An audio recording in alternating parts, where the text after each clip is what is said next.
சாப்பிடலன்னு நீங்கள் நினைக்காதீங்க. அங்கே லக்கி பேபி எப்படி சாப்பிட்றான்னு மட்டும் பாருங்க.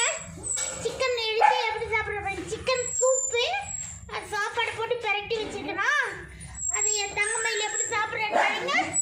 சாப்பிட்றேங்க நல்லா தான் இருக்கிறோம். ஆனால் கொஞ்சம் கையான இருக்க தங்கமையில் அது சரியாக 2 நாளைக்கு ஒரு வாரம் 10 நாள் மாத்திரை மருந்து கொடுத்துட்டே இருக்கோம். என் பிள்ளைங்க ராஸ்கல் பைரவா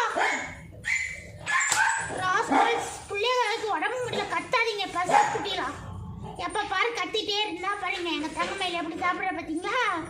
அது வந்து எலும்பு இல்லைங்க, சும்மா சிக்கன் தான். அந்த சிக்கன் வந்து அப்படி கடிச்சு சாப்பிட்ருவா. தங்கமையில் சாப்பிட்டு அப்படியே மருந்து குடிச்சிட்டு படுத்துருவா.